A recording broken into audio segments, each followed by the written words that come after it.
Voici une autre capsule portant sur les probabilités. Dans cette capsule, nous allons aborder un autre type de diagramme, soit le diagramme de Venn. Pour bien suivre la capsule, tu auras besoin de tes notes de cours, pages 20 à 22.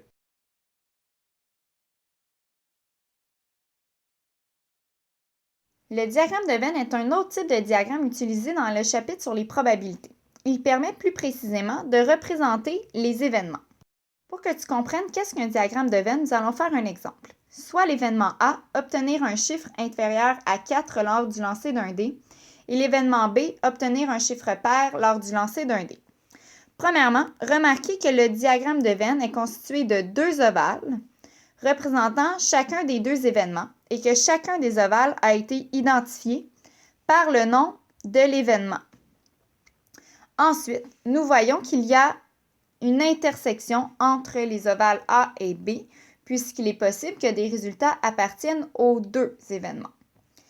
Et on remarque que les ovales sont encadrés à l'aide d'un rectangle.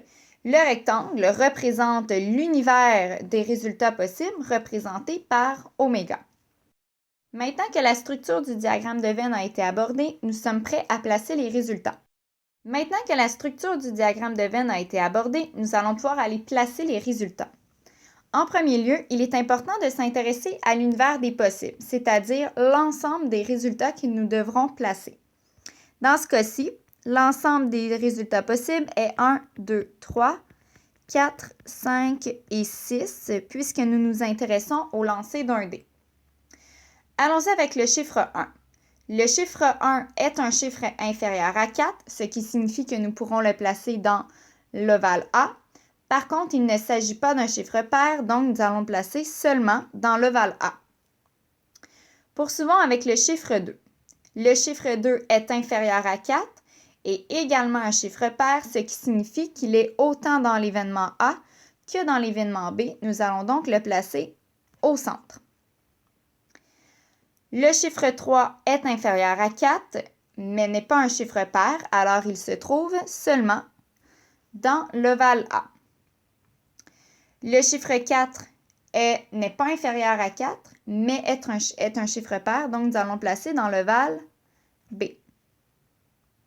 Le chiffre 5 n'est pas inférieur à 4 ni un nombre pair, ce qui signifie que 5 ne peut aller ni dans l'ovale A ni dans l'ovale B. Nous allons donc le placer à l'extérieur. Et finalement, le chiffre 6 fait partie de l'ensemble B, étant donné que c'est un chiffre pair. La construction de notre diagramme de Venn est maintenant complétée puisque nous avons placé tous les résultats de l'univers des possibles. Allons-y avec un peu de vocabulaire. L'intersection.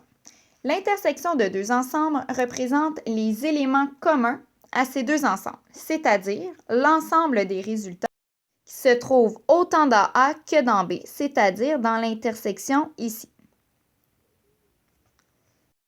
Le symbole pour représenter l'intersection est et se lit inter ou intersection.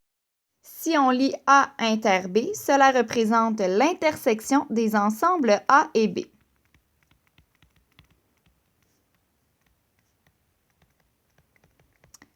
Dans l'exemple précédent, A inter B est le chiffre 2 puisqu'il s'agit du seul élément qui se trouve dans l'ensemble A et l'ensemble B. Il est également possible de parler de probabilité de l'intersection. Alors, si on lit P de A inter B, cela signifie que nous voulons la probabilité de l'intersection de A et B.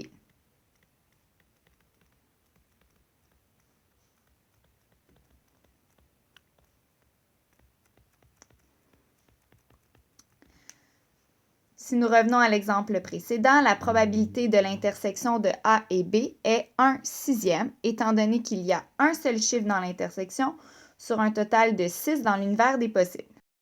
Remarque importante, l'intersection peut être remplacée par le mot « et », puisque lorsqu'un élément se trouve dans l'intersection, par exemple, de A et B, cela signifie que cet élément est dans l'ensemble A et l'ensemble B.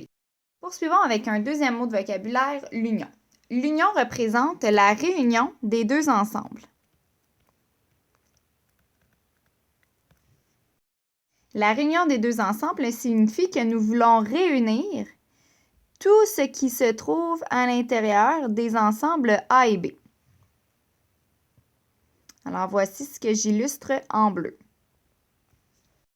Tout comme l'intersection, l'union a également un symbole. Il s'agit d'un genre de U. Donc, si nous écrivons A union B, cela représente l'union de A et B. Si nous revenons à l'exemple précédent, les éléments qui se trouvent dans l'union de A et B sont 1, 2, 3, 4 et 6. Il n'y a que le 5 qui se trouvait à l'extérieur des deux ensembles. En ce qui concerne P de A union B, cela signifie que nous voulons maintenant la probabilité de l'union de A et B.